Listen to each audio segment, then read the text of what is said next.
ऐ ईमान वालों, ज्यादा गुमान करने से बचो। वला तजस्ससु, और किसी की टोह में मत लगे रहो।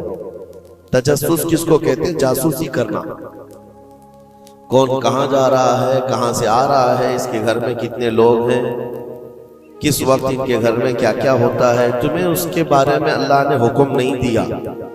लेकिन भाइयों की टोह में लगे रहना बहुत बड़ा गुनाह है, गुनाह कबीरा में है। वला यग़्तब बअदुकुम बअदा, और आयत का ये तीसरा हिस्सा है।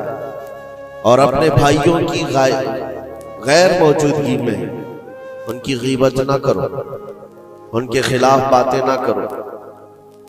और रब ताला फरमाता, क्या तुम में से कोई ये पसंद करता है कि अपने मरे हुए भाई का गोश्त खाए? जो गीबत करता है गोया कि वो अपने मरे हुए भाई का कच्चा गोश्त खाता है। और गीबत के मुतालिक बहुत सारे लोगों को ऐसा लगता है, अरे मैं तो पीठ पीछे क्या सामने मुंह पे भी यही बोल सकता हूं। ये बातें जो कहते हैं, गीबत का मतलब ये नहीं है कि सिर्फ पीठ के पीछे बोलना, मुंह के सामने भी ऐसी चीज बोलना जो उसको बुरी लगे, वो गीबत से, वो भी हराम है। ये तीन चीजें इस आयत के अंदर है। एक बदगुमानी करना, दूसरे जासूसी करना, और तीसरे गीबत करना। इसके ऊपर अगर मैं गुफ्तगू करूं बहुत तवील हो जाएगा, लेकिन ये पूरे मुआशरे के लिए जहर हिलाल है, जहर कातिल है। यहां से सोसाइटियां टूट जाती हैं, रिश्ते खत्म होने लगते हैं। बदगुमानी करना, शक करना, ये एक उसी की किस्म है। जन इसको अरबी में कहा गया है गुमान, यानी किसी के मुतालिक गुमान करना। देखें, दुनिया में जो चीज दिख रही है जरूरी नहीं है कि वो वैसी ही हो। हर चमकने वाली चीज हीरा नहीं होती, और हर काली दिखने वाली चीज कोयला भी नहीं होती। दोनों में बड़ा फर्क है। हकीकत कुछ और हो सकती है, लेकिन बगैर किसी तहकीक के या बगैर तुम्हें यकीन के गुमान कर लेना, ये तुम्हें बहुत बड़े गुनाह में ले जाएगा, बहुत बड़े गुनाह में। अब गुमान की किस्में भी मैं आपको बताऊंगा, उससे कबल मैं आपको बताऊं सिर्फ सैयदना जुनैद बगदादी रज़ी अल्लाह ताला अन्हु, जो सैयदुत ताइफा है, वलियों के सरदार, अपने जमाने के कुतुब, घर में बैठे हुए थे। बड़े आप घर से भी मालदार थे, बहुत सारे लोग अपनी जरूरत लेकर के आते थे। दोपहर का वक्त था, एक मांगने वाला आपके दरवाजे पर आया। आपको जो देना था वो दे देते, लेकिन आपने उसको खैरात देने के वक्त दिल में ये सोचा कि हट्टा कट्टा आदमी है, कमाकर खा सकता है, इसको ये बुरी लत कहां से पड़ गई, ये कैसा आदमी है। बहरहाल उसको जो खैरात देनी थी दे दिया, वो बंदा चला गया, खैरात लेकर चला गया। अब वापस आप अपने घर आए, और जैसे ही आप आए नींद लग गई, आप सो गए। आपके सोने के बाद आपने ख्वाब देखा कि मैदान महशर कायम हो चुका है, हिसाब किताब हो रहा है, लोगों में नफ्सा नफ्सी का हाल है, फरिश्ते कुछ को पकड़ कर ले जा रहे हैं, कुछ का हिसाब कर रहे हैं। और जब हज़रत जुनैद बगदादी का नंबर आया तो दो फरिश्ते बहुत बड़ी थाल लेकर के आए, जिसमें कच्चा गोश्त था और खून टपक रहा था। जुनैद बगदादी से कहा गया कि ये लो, इसको खाओ। तो हज़रत जुनैद बगदादी ने कहा कि क्या मुझे नहीं जानते, मैं जुनैद, मैंने ऐसा कौन सा गुनाह किया कि मुझे इसकी सजा ये दी जा रही है। फरिश्तों ने कहा, ऐ जुनैद, क्या अपने मोमिन भाई के बारे में आज दिन में आपने बुरा गुमान नहीं किया? जो आपके दरवाजे पर आया उसके मुतालिक आपने बदगुमानी नहीं की? तो हज़रत जुनैद बगदादी रज़ियल्लाहु ताला अन्हु बिछक करके उठ गए, खौफ के मारे नींद खुल गई। और उसके बाद बेकरारी इतनी आई कि हाँ, मैंने तो गुमान उसके मुतालिक गलत किया था। थोड़ा सा ऐसा भी नहीं है कि वो चोर है, डकैत है, डाकू है, ये भी नहीं, सिर्फ इतना सोचा था कि हट्टा कट्टा आदमी है, मांगता क्यों है। हज़रत जुनैद बगदादी अपने घर से निकले उस फकीर को ढूंढने के लिए कि जो मेरे घर आया था। और उसके बाद ढूंढते हुए उसके पास पहुंच गए, जा करके उससे माफी तलब की। कहा कि आज तू जो घर पर आया था, मैंने तेरे मुतालिक ये गुमान किया था कि तू हट्टा कट्टा आदमी है और मांग कर खा रहा है। तो उसके बाद उस शख्स ने जो जवाब दिया वो हैरत में था। मेरे अजीजों, ना वो फकीर था, ना ही वो कोई कमजोर और मजबूर था, बल्कि अल्लाह के एक वली थे जो उनके इम्तिहान के लिए आए हुए थे। हजरत जुनैद बगदादी रज़ियल्लाहु ताला अन्हु को उससे ज्यादा माल उन्होंने लौटाया और कहा, ऐ जुनैद, तेरे मकामात को अगर कोई चीज खत्म करती है तो मोमिनीन के मुतालिक बदगुमानी कर। अगर तू आज यहाँ ना आता तो तेरे मकामात रोक दिए जाते। आगे तुम न मारिफत और तरीकत के रास्ते पर बढ़ सकते, क्योंकि ये मर्ज है, ये बीमारी है। इस बीमारी ने तो हमारे मुआशरे को खराब किया हुआ है। बदगुमानी से बचो। यहां तक के लोगों ने बहुत जल्दी अपने दिमाग पर यकीन करके फैसले भी ले लिए हैं। आप मिसाल के तौर पर किसी घर से कोई निकल रहा है और आपने फौरन ये गुमान कर लिया कि ये इस घर में बदकारी करने के लिए गया था। आपकी नेगेटिविटी जो जहन में थी, आपने गुमान किया और उस पर यकीन की मोहर भी लगा दी। ना उससे आपने जाकर पूछा कि कौन है, क्यों आया था। इसी तरह की एक और बात मैं आपको बताता हूं। हजरत शफीक बल्खी, बड़े बुजुर्ग, दरियाए दजला के किनारे आए, देखा कि एक मर्द, एक नौजवान है, औरत को गोद में सुलाया हुआ है दरिया के किनारे और शराब की बोतल हाथ में लिए बैठा है। इस तरह का माहौल तो बगदाद का नहीं था, पर्दे का माहौल था, इस्लामी माहौल था। लेकिन खुले आम कोई दरियाए दजला के किनारे इस तरह बैठे और वो भी औलिया की नजर पड़े तो उनके लिए तो बहुत हैरत की बात थी।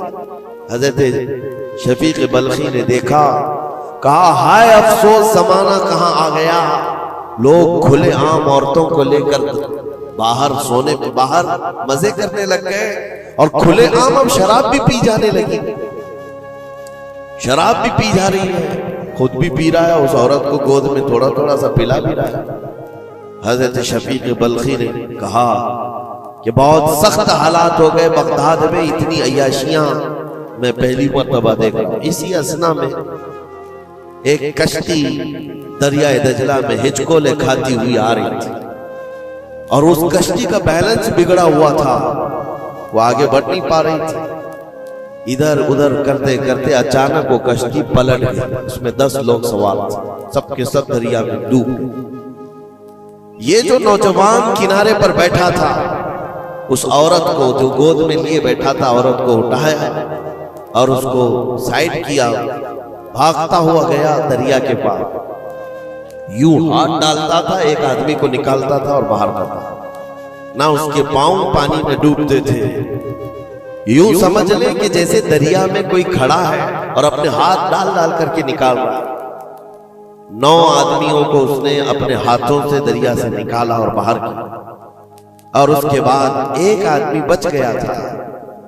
इस नौजवान ने हजरत शफीक बल्खी की तरफ देखा जो वहीं खड़े थे।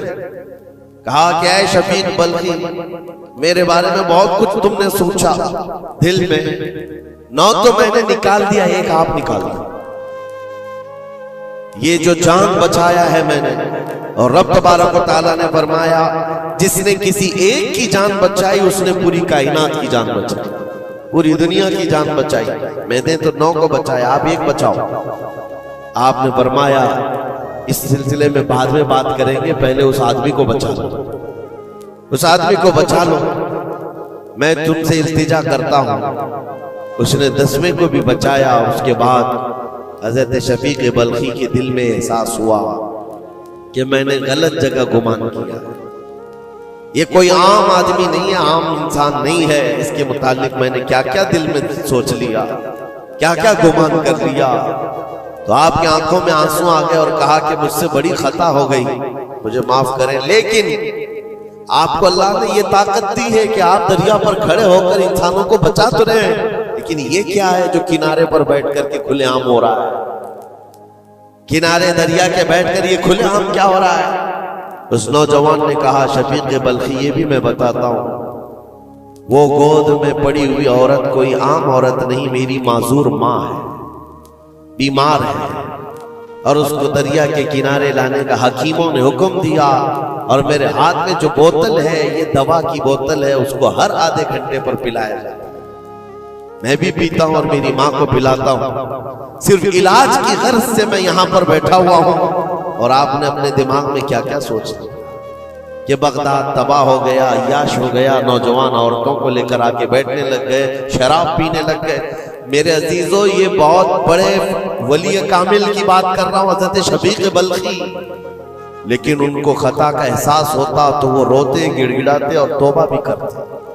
हमारे तो हालात ऐसे हैं कि हमने तो बिल्डिंगें बना ली अपने गुमान पर, इमारतें बना ली, फलां के मुतालिक ऐसे ऐसे मामलात हैं, और उसी पर हम इमारतें बनाना शुरू कर देते हैं, जबकि हमारे पास यकीन के लिए एक दलील भी नहीं होती।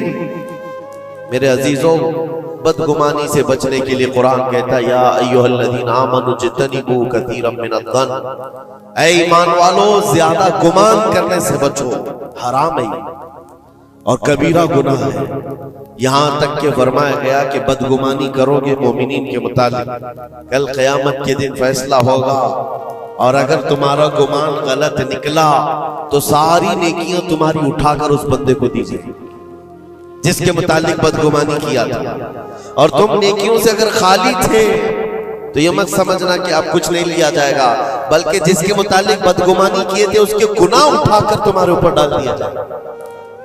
उसके हुकूक की पामाली है, हुकूकुल इबाद। इसलिए ये गुनाह ऐसा है, बल्कि एक मर्ज है जो लोगों के एतमाद को खत्म करता है, रिश्ते बिगड़ जाते हैं। मुझे याद है एक बात बहुत पहले की, हमारे जमाने तालिब इल्म, मैंने तकरीबन 8-10 साल देखा, दो गहरे दोस्त थे, बहुत गहरे दोस्त, एक साथ खाते थे, एक साथ जाते थे, मशहूर थी दोस्ती।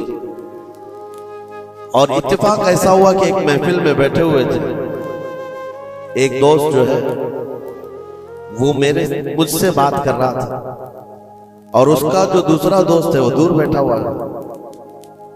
अब इस दोस्त ने मुझे कान में कुछ बात की, मैंने देखकर हंसा, वो भी मुझे देखकर हंसा, बात कुछ और ही थी। सामने वाले को ऐसा लगा कि हम उसके मुतालिक प्लानिंग कर रहे हैं, और उसको ये लगा कि हम उसके मुतालिक कुछ बुरी बातें कर रहे हैं, जबकि ना उसके नाम का मसला था, ना टॉपिक था, कुछ नहीं था। बस उस बंदे ने इस बदगुमानी की वजह से 10 साल तक बातचीत छोड़ दी। कई मर्तबा हमने बताया भी कि तुम्हारा मैटर नहीं था, तुम्हारा मसला नहीं था, सामने वाले को यकीन नहीं आता, सिर्फ और सिर्फ गुमान की बुनियाद पर कि वो मुझे देखकर हंस रहा था तो मेरे ही मुतालिक बात थी। ये अपने अकल के फतूर पर यकीन करके इमारतें बना लेना तुम्हें बहुत बड़ी गुमराही में ले जाता है। कई मर्तबा ऐसा होता है कि धोखा खा जाओगे। इसी सूरह हुजरात की एक और आयत में बताऊं आपको, अल्लाह करीम फरमाता, या अय्युहल्लज़ीना आमनू इन जाअकुम फासिकुम बिनबइन फतबय्यनु अन तुसीबू कौमन बिजहालतिन फतुस्बिहू अला मा फअलतुम नादिमीन। ये बदगुमानी करने का एक और जरिया, एक रास्ता है। क्या है? अल्लाह फरमाता, जब तुम्हारे पास कोई फासिक आदमी खबर लेकर के आए तो उसकी तहकीक कर लो। ये अल्लाह का हुक्म है। कोई फासिक आदमी, फासिक कौन है इसकी मिसालें आपको मिल जाएंगी। जो खुलेआम गुनाह करता है वो फासिक है। फासिक आदमी जब तुम्हारे पास खबर लेकर के आए तो रब फरमाता है उसकी तहकीक कर लो, वरना ये होगा कि अनजाने में तुमको शर्मिंदगी उठानी पड़ेगी। तुम अपने किए पर बाद में पछताओगे, अला मा फअलतुम नादिमीन, तुम शर्मिंदा हो जाओगे।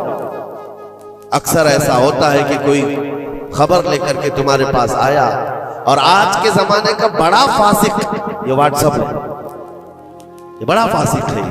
इसकी बातों पर कौन यकीन करे? मेरे अजीजों, लोग तो सिर्फ एक दूसरे की एडिट की हुई तस्वीरों को देख करके ईमान ले आ जाते हैं, है ना? ऐसा हकीकत है। व्हाट्सएप यूनिवर्सिटी के फारिगीन तो अभी जमाने में बहुत है, इनकी नॉलेज सिर्फ और सिर्फ उसी से है, इंटरनेट से, व्हाट्सएप से, जबकि इनकी तहकीकात पर अगर लग जाए तो असल वजूद में कुछ है ही नहीं। इसीलिए मेरे अजीजों, बदगुमानी करने से बचो, बदगुमानी करने से बचो। जिसकी असल ही ना हो उस चीज के फैलाने का हम सबब बन जाते हैं कई मर्तबा। अल्लाह करीम हमें इस बलाए अजीम से महफूज रखे। मुझे एक बात याद आती है, मैंने पढ़ा था ट्रेन में एक आदमी सफर कर रहा है और उसके साथ 3 बच्चे हैं। बड़े बेटे की उम्र 7 साल की, दूसरे बेटे की उम्र 5 साल की, तीसरे की 3 साल की। छोटे बच्चे 7, 5 और 3 साल की उम्र के बच्चे हैं। अब वो बंदा जब ट्रेन में सफर कर रहा हो 3 बच्चों को लेकर के, और जब बैठा हुआ है ट्रेन में, कोई बड़ा उधर से कूदता है, कोई इधर से उछलता है। ये तीनों उछल कूद ऐसी मचाए हुए हैं कि इस मुसाफिर का आराम और सुकून गारत हो गया है। थोड़ी देर तो कोई बर्दाश्त कर लेगा, और उसके बाद मुसाफिर देख रहे हैं दूसरे। बड़ा मसला तो ये है कि उछल कूद तो बच्चे कर रहे हैं, बाप एक जुमला भी उनको मना नहीं कर रहा। ना बड़े से कहता है कि बैठ जा, ना छोटे को संभालता है।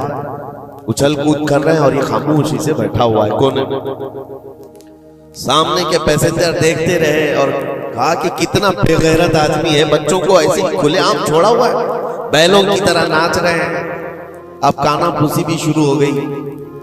थोड़ी देर के बाद जब ये ज्यादा हो गया तो लावा फट ही जाता है लोगों का। कोई किसी की गोद में कूद पड़ रहा है, कोई उछल कूद करते हुए बच्चा किसी के यहाँ लटक जा रहा है। 1 घंटा तमाशा हुआ तो उसके बाद लोगों के सब्र का दामन छूट गया, बोलना शुरू कर दिया। और सबने मिलकर के जब उसको कोसना शुरू किया, भाई साहब आपके बच्चे हैं? उसने कहा मेरे बच्चे हैं। कहा कुछ तो तमीज सिखाओ, सफर के आदाब तो बताओ। कोई वहां से कूद रहा है, कोई यहां से कूद रहा है, सारे लोगों का आराम गारत करके रखा है इन बच्चों ने। आप बाप हैं, आपको तमीज नहीं आती, आपको तरबियत का अंदाज नहीं मालूम। सबकी डांट डपट सुनता रहा और उसके बाद थोड़ी देर के बाद फुर्राई हुई आवाज निकली, उसकी दर्द भरी आवाज निकली। कहा मैं इनको तरबियत अच्छी तरह से देता हूं, तमीज भी है सब, लेकिन मसला यह है कि आज ही सुबह इनकी मां मेरी बीवी का घर में इंतकाल हो चुका है। वो मैके गई हुई थी, ये बच्चे मेरे पास थे। मुझे सुबह खबर आई है इनकी मां का अचानक दौरा पड़ने से इंतकाल हो चुका। मैंने अभी तक इन बच्चों को बताया नहीं कि इनकी मां का इंतकाल हुआ। ये जितना उछल कूद कर रहे हैं, खेल रहे हैं, अभी घर पहुंचेंगे तो इनकी सारी खुशियां खत्म हो जाएंगी। ये अपनी मां की मुर्दा लाश को देखेंगे तो सारा उछल कूद चला जाएगा। बस मैं इसलिए इनको इतनी देर के लिए छोड़ा था कि जितनी देर खुशी मना सके मना ले, फिर जिंदगी भर इनको मां को खोने का एहसास तो सताता ही रहेगा। बस इतना जुमला उसका निकला तो हिचकियां बंद गई। जो बगल में मौजूद मुसाफिर थे सबकी आंखों में आंसू आ गए। अब कोई बच्चे को उठाता चूमता था, कोई उसको गोद में उठा रहा है। बच्चों को खबर नहीं है कि इनकी मां का इंतकाल हुआ है और ये बंदा उनको सफर पर ले जा रहा है। लेकिन थोड़ी ही देर के लिए दूसरे मुसाफिरों ने क्या क्या बदगुमानियां कर ली। मेरे अजीजों, किसकी जिंदगी में क्या चल रहा है आपको खबर नहीं है। कई लोगों की जिंदगियों में समंदर मौजें मार रहा है और आप उसे देख करके न जाने बेगैरत समझ लेते हैं, कभी उसको बदतमीज समझ लेते हैं। ये बदगुमानियां हैं जो बंदे को यहां तक ले आती है। और बदगुमानी करने का एक तरीका ये भी है कि हज़रत इमाम राजी फरमाते, बंदा बसा औकात काफिर भी हो जाता है, कुफ्र तक चला जाता है बंदा, क्योंकि गुमान पर अगर यकीन करने लग जाए। इसलिए बचो इन चीजों से। और मोमिनों की इज्जत को पामाल करना ये आसान नहीं है। सिर्फ और सिर्फ मैंने कई मर्तबा देखा है, उड़ती उड़ती खबरें आती हैं तो हम उस पर यकीन करने के करीब हो जाते हैं। अल्लाह हमें भी इसकी हिदायत दे। ये बहुत बारीक चीज है जिससे बचना नामुमकिन नहीं तो मुश्किल जरूर है। मेरे अजीजों, इससे बचने का एक तरीका यह है, बंदा ये सोच ले कि मुझे रब ताला ने इस दुनिया में किस लिए भेजा है। सबका हिसाब किताब लिखने के लिए भेजा है। सारे लोगों का अमाल नामा मुझे देख पूछा जाएगा क़यामत के दिन, फलां क्या करता था, फलां क्या करता था। जब मुझे रब ताला ने इसका मुकल्लफ ही नहीं बनाया तो खामखा दूसरों की जिंदगियों में क्यों दखल अंदाजी करूं, क्यों लोगों के मुतालिक गुमान पाल करके बैठूं। आपको इस रुए जमीन पर जो भेजा गया वो अल्लाह ने अपनी इबादत के लिए भेजा है, अपनी रजा के लिए। हम उसकी रजा तो हासिल ना कर सके, उसकी इबादत में कामिल हो नहीं सके, और दूसरों के अयूब पर हम लोगों ने अपनी पूरी एनर्जी खर्च करना शुरू कर दी। अजीजा निगरानी वक़ार, ये पुरफितन दौर ऐसा है। अब मैं जो किस्में बता रहा था जन की, देखें बसा औकात बंदे से बंदे का गुमान अपनी जगह पर। आप मेरे बारे में क्या सोचते हैं मुझे मालूम नहीं, मैं आपके बारे में क्या सोचता हूं वो आपको भी नहीं मालूम। ये तो बंदों का गुमान है, लेकिन बंदा रब से जो गुमान रखता है ये भी बहुत बड़ा मसला है, बहुत बड़ा मसला है। इसको आसान मत समझे। ये दिमाग के घोड़े जब दौड़ते हैं इस पर कंट्रोल भी तो नहीं होता है, कहां तक जाएंगे गुमान। मुस्लिम शरीफ की हदीस है, मेरे आका सल्लल्लाहु तआला अलैहि वसल्लम फरमाते हैं, शैतान तुम्हारे पास आता है गुमान के रास्ते से। तुम सोचने लगते हो आसमान को किसने बनाया, ये सोच ही तो है। तुम्हारा दिल जवाब देता है अल्लाह ने बनाया। जमीन को किसने बनाया, अल्लाह ने बनाया। चीजें सोचते जाते हो उससे पहले क्या था, उससे पहले क्या था, इससे पहले क्या था।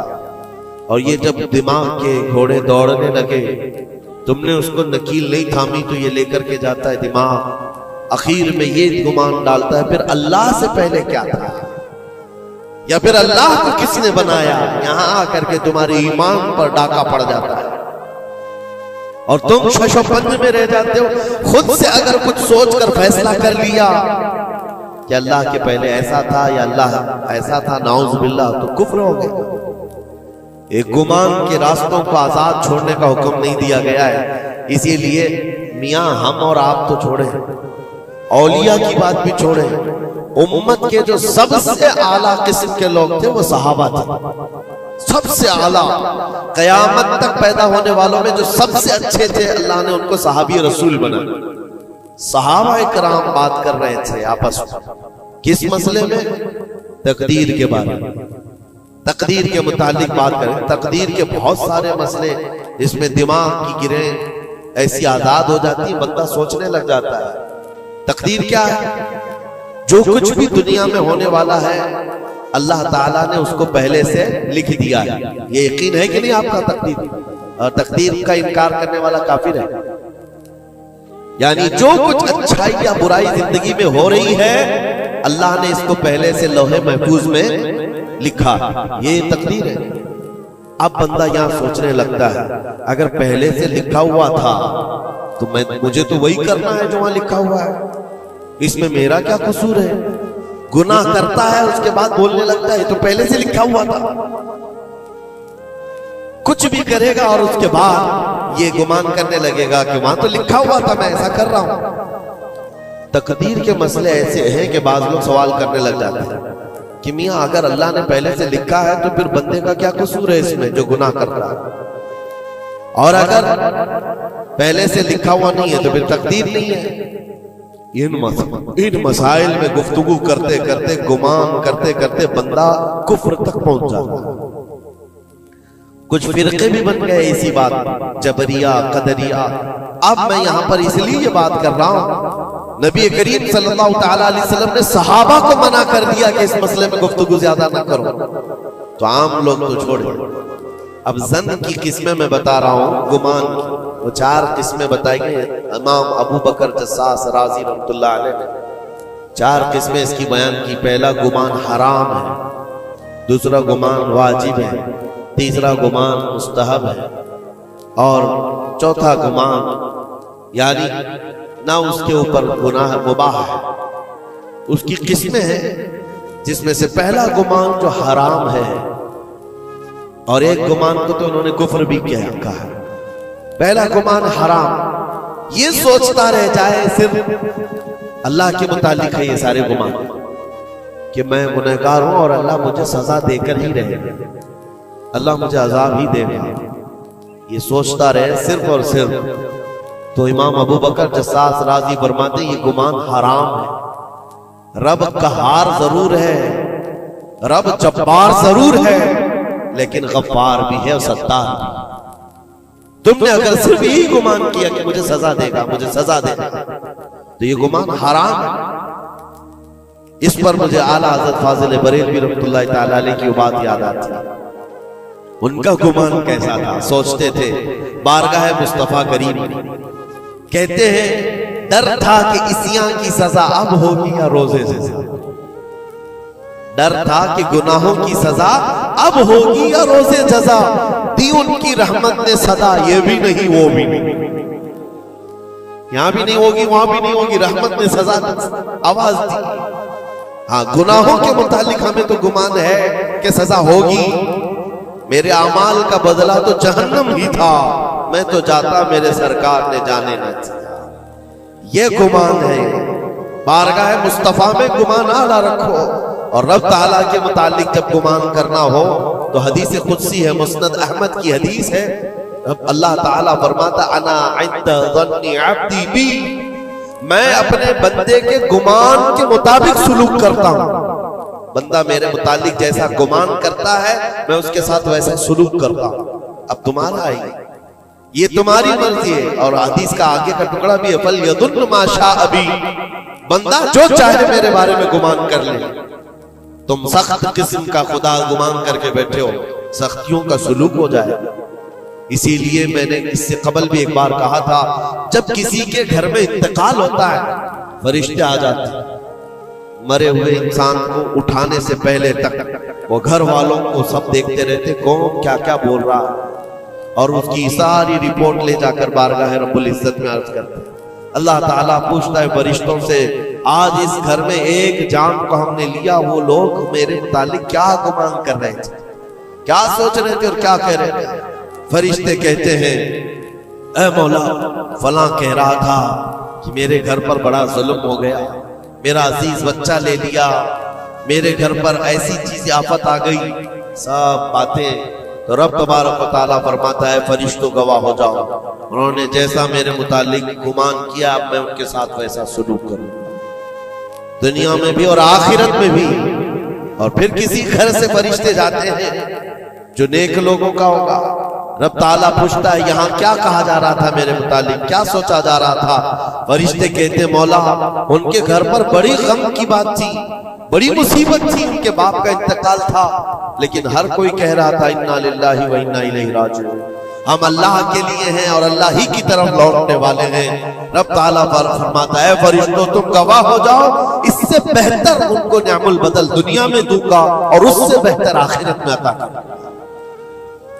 तो अल्लाह करीम के बारे में गुमान क्या रखना है, ये भी गौर और फिक्र के साथ। ये जन्न हराम से बचो, जन्न कुफ्र से बचो, और जन्न वाजिब है एक जो फिक़ह के मसले हैं, ये अहादीस जिसको जन्नी अहकाम कहा जाता है, वो सब यहाँ पर डिस्कस करें तो आपके ऊपर से बाउंस चला जाए। और मोमिनीन के मुतालिक मुस्तहब है, अच्छा गुमान करना हर एक के मुतालिक मुस्तहब है। और मुबाह जिसको कहा गया है वो ऐसा है कि आपके बिला इख्तियार कुछ गुमान आया है, आपने सोचा नहीं, ये मुबाह है।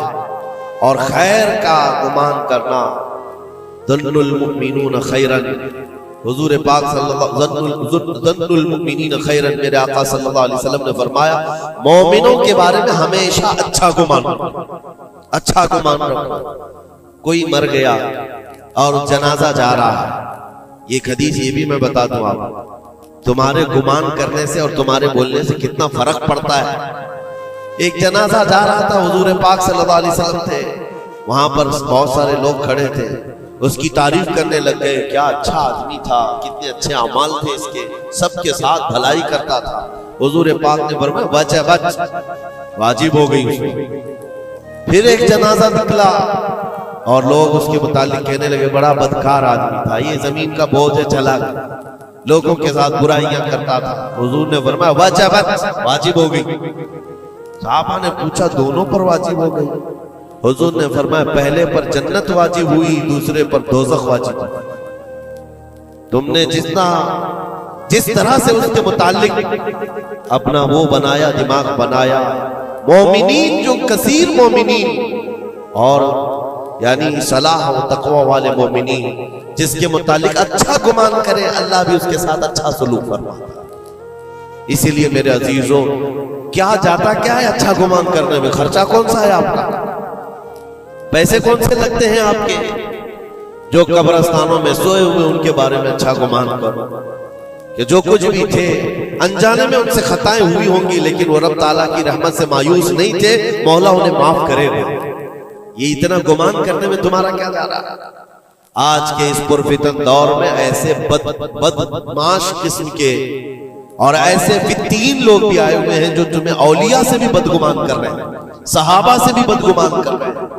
आज देखते नहीं सोशल मीडिया पर कोई हजरत अमीर मुआविया पे भौंक रहा है, कोई खारजी कुत्ता मौला अली पे भौंक रहा है, कोई सैयदा फातिमा तो ज़हरा हसनैन करीमैन के बारे में बात करने लग गया है।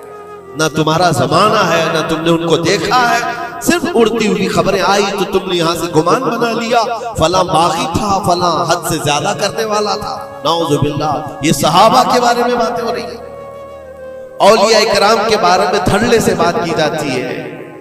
वो ऐसे थे, उन्होंने ऐसा किया, इन्होंने वैसा किया।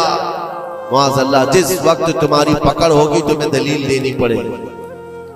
कहा जाएगा हाथू बुरहानकुम इन कुंतुम सादिकीन, अगर तुम सच्चे हो तो दलील लाओ। जो कुछ तुमने सोचा ये बंदा वैसा था, साबित करो। साबित कर सकोगे? साहबे मामला तब कभी तुमसे मिला ही नहीं, तुमने पहाड़ बना रखा है। अपनी नेकियों को गारत करने से बचाएं। फिर कुरान की आयत पढ़ता हूं, ए ईमान वालों, कसीर गुमान करने से बचो। इसके दो हिस्सों पर तो मैंने बात ही नहीं किया। वला तजस्ससू, जासूसी मत करो। ये जो टिप्पर बने हुए घूमते हैं, मोमिनीन की खबरें पुलिस वालों को देना, हुकूमत के अहदेदारों को पहुंचाना, इसको तो आज समझते पेशा है। ये 500 की नोट मिलती होगी, उसकी मिसाल ऐसी है, किसी कुत्ते को हड्डी डाली जा रही और वो उनके पीछे तुम हिलाते हुए भाग रहा हो। तुम्हें पता भी है कितना बड़ा गुनाह है ये, कितना बड़ा गुनाह है। अरे तुम है, लानत है ऐसी जिंदगियों पर। तुमको जिंदगी इसलिए मिली कि तुम मोमिनीन की और मुसलमानों की खबरगिरी करो और यहाँ की जासूसी ले जाकर कुफ्फार को दो। कल कयामत के दिन क्या जवाब दोगे रब ताला के बारे में?